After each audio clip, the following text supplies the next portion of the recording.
Hello everyone, welcome to AR Nursing classes. Today we discussed about the anatomy of lungs in detail. Let's play this video. तो हम देखते हैं lungs के बारे में। जो लंग्स है अपने रेस्पिरेटरी सिस्टम का सबसे मेन ऑर्गन है। तो सबसे पहले हम लंग्स के इंट्रोडक्शन की बात करते हैं कि जो लंग्स है वो संख्या में कितने होते हैं। तो हम जानते हैं कि लंग्स कितने होते हैं संख्या में दो, एक तो राइट साइड में और एक लेफ्ट साइड में। तो लंग्स क्या होते हैं, पेयर्ड होते हैं, यानी कि एक जोड़ी लंग्स हमारी बॉडी में प्रेजेंट होते हैं। नेक्स्ट हम बात करते हैं कि लंग्स की शेप कैसी होती है। तो जो लंग्स है उसकी शेप होती है कॉन्सेप्ट। कॉन्सेप्ट का मतलब होता है शंकु के आकार का। अगर मैं रफली डायग्राम में आपको बताऊं लंग्स की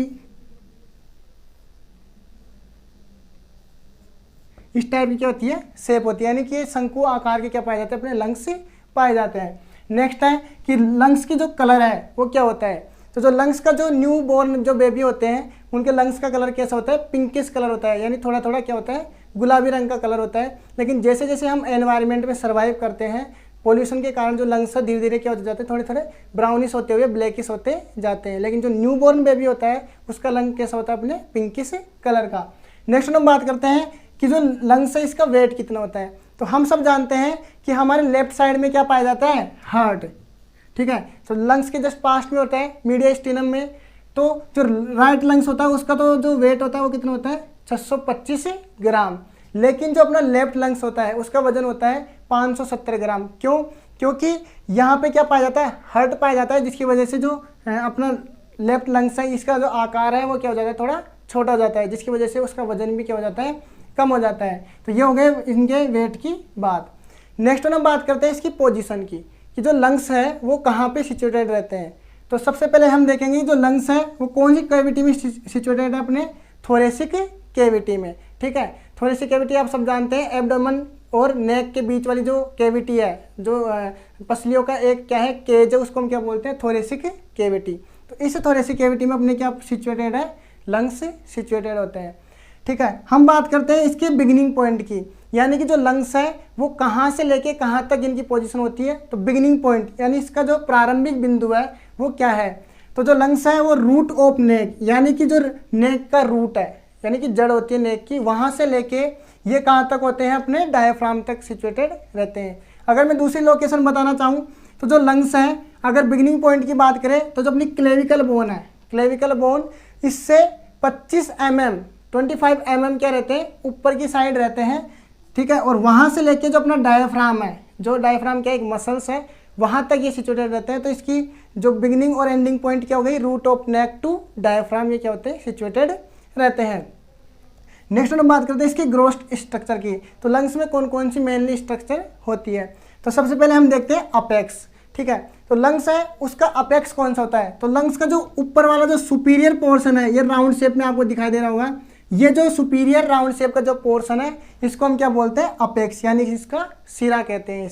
इसकी शेप कैसी हो गई, राउंड शेप हो गई। अगर मैं इसके लोकेशन की बात करूं एनाटॉमिकल, अगर इसकी लोकेशन बताऊं कि अपेक्स की लोकेशन क्या होती है, तो जहां से लंग स्टार्ट होते हैं वो इसकी क्या हो गई, लोकेशन हो गई, यानी कि रूट ऑफ नेक, यानी नेक की क्या है, रूट में सिचुएटेड है। या फिर दूसरी लोकेशन बताऊं तो क्या होगी, क्लेविकल बोन से 25 mm अबव, यानी कि जो क्लेविकल बोन है उससे 25 mm क्या होता है, ये ऊपर होता है। अगर मैं सेंटीमीटर में बात करूं तो 2.5 सेंटीमीटर। तो कुछ बुक में आपको mm में दिखेगा और कुछ में सेंटीमीटर में नोटिस होता है, ठीक है। तो ये हो गई इसका अपेक्स की बात। नेक्स्ट हम बात करते हैं इसके बेस की। बेस बोले तो आधार। तो जो लंग्स है उसका आधार क्या है। तो जो लंग्स का जो आधार होता है कैसी शेप होती है, सेमिलुनार। सेमिलुनार का मतलब होता है मून शेप, यानी आधे जो चंद्र के आकार होता है, यानी आधा जो चांद होता है उसकी शेप में उसका बेस होता है। या फिर मैं इसका दूसरा शेप बताना चाहूँ तो कॉनकेव होता है, यानी कि अवतलाकार होता है इसका ये शेप। तो ये जो शेप है ये क्या है, इसकी लंग्स की बेस की शेप होती है। नेक्स्ट हम बात करते हैं इसकी लोकेशन की, कि जो बेस है उसकी लोकेशन कहाँ होती है। तो बेस क्या हो गया, लंग्स का आधार, आधार मतलब कि नीचे वाला पोर्शन, और लंग्स कहाँ पे टिका हुआ, अपने डायफ्राम पे। तो ओबियसली जो बेस है वो कहाँ पे है, सिचुएटेड होता है अपने रेस्ट ऑन डायफ्राम, यानी डायफ्राम पे क्या होता है, सिचुएटेड रहता है। नेक्स्ट हम बात करते हैं लंग्स की बॉर्डर की। तो लंग्स में मेनली 3 बॉर्डर होती है अपनी, anterior border, posterior border and inferior border. तो सबसे पहले हम बात करते हैं एंटीरियर बॉर्डर की। एंटीरियर यानी कि सामने वाली। तो जो ये लंग्स है, पहले हम बात करते हैं बॉर्डर होती क्या है। बॉर्डर का मतलब होता है सीमा यानी कि इसकी लिमिट, ठीक है। तो जो लंग्स है उसकी लिमिट क्या है, इसकी दीवार कहाँ तक है, कहाँ तक ये क्या हो सकता है, इसकी लिमिट्स है। तो सबसे पहले हम देखते हैं एंटीरियर बॉर्डर यानी आगे की तरफ, लंग्स के जो एंटीरियर पोर्शन होता है उसकी लिमिट्स कहाँ तक है। तो जो एंटीरियर बॉर्डर होती है वो कैसी होती है, अपनी थिन यानी कि पतली होती है, किसकी तुलना में, पोस्टीरियर बॉर्डर की तुलना में, ठीक है। एंटीरियर यानी कि आगे वाली बॉर्डर की हम बात कर रहे हैं, ये कैसी होती है, थिन होती है, पतली होती है।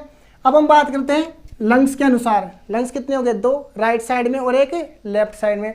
तो लेफ्ट साइड में भी एंटीरियर बॉर्डर पाई जाएगी और राइट साइड में पाई जाएगी, लेकिन जो अपना लेफ्ट लंग होता है उसमें क्या होती है, कार्डियक नोच पाई जाती है, ठीक है। कार्डियक नोच का मतलब होता है ये जो लेफ्ट साइड का लंग्स है ये अंदर की तरफ क्या होता है, थोड़ा सा झुका हुआ रहता है। क्यों, क्योंकि यहाँ पे क्या पाया जाता है, अपना हार्ट, ठीक है। तो हार्ट की वजह से ये जो झुका हुआ इसका पोर्शन है ये, इसको हम क्या बोलते हैं, कार्डियक नोच बोलते हैं, ठीक है। अगर मैं इसकी लोकेशन बताऊं कार्डियक नोच की, तो वो क्या है, 4th costal cartilage. Costal cartilage का मतलब क्या होता है, जो 2 रिब्स है, 2 रिब्स के बीच का जो स्पेस होता है उसको हम क्या बोलते हैं, इंटरकोस्टल स्पेस। उसमें जो कार्टिलेज उपस्थित होता है उसको हम क्या बोलते हैं, कोस्टल कार्टिलेज। तो जो चौथा इंटरकोस्टल कार्टिलेज है वो इसकी क्या होती है, लोकेशन होती है कार्डियक नोच की। लेकिन अगर मैं राइट लंग्स की बात करूं तो इसमें ऐसी कोई भी नोच नहीं पाई जाती, ठीक है। तो जो इसकी जो एंटीरियर बॉर्डर होती है वो कैसी होती है, वर्टिकल होती है यानी कि अनुप्रस्थ होती है। नेक्स्ट हम बात करते हैं इसके पोस्टीरियर बॉर्डर की। पोस्टीरियर बॉर्डर यानी कि लंग्स के पीछे वाली साइड की बॉर्डर, ठीक है। तो जो लंग्स के जो पीछे वाली साइड की जो बॉर्डर होती है वो कैसी होती है, थिक होती है, किसकी तुलना में, एंटीरियर बॉर्डर की तुलना में। यानी एंटीरियर बॉर्डर तो क्या होगी, थोड़ी थिन होगी, पतली होगी, लेकिन जो पोस्टीरियर बॉर्डर है वो क्या होती है, थोड़ी थिक होती है, मोटी होती है। पोस्टीरियर जो बॉर्डर होती है वो थोड़ी क्या होती है, इल डिफाइंड होती है। इल डिफाइंड का मतलब क्या होता है कि ऐसी स्ट्रक्चर जिसको हम सही तरीके से क्या नहीं कर सकते, डिफाइन या परिभाषित नहीं कर सकते, ठीक है। तो हम इसको बेसिकली ऐसे जान सकते हैं कि पीछे वाली बॉर्डर है जो लंग्स में पाई जाती है। अगर मैं इसके लेवल की बात करूं कि जो पोस्टीरियर बॉर्डर है वो कहाँ से लेके कहाँ तक होती है, तो C7 यानी सर्वाइकल वर्टिब्रा 7 से लेके थोरेसिक वर्टिब्रा 10 तक क्या होती है, इसकी लेवल होती है। यानी C7 to T10 तक अपनी पोस्टीरियर बॉर्डर पाई जाती है।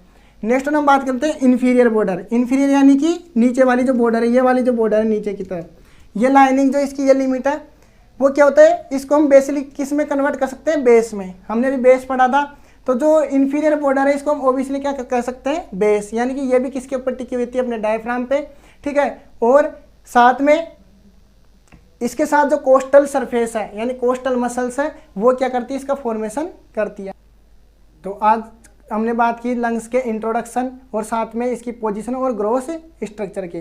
नेक्स्ट वीडियो में हम देखेंगे इसकी सरफेस, साथ में इसकी स्ट्रक्चर और इसको कौन कवर करके रखता है, इसके बारे में हम नेक्स्ट वीडियो में देखेंगे।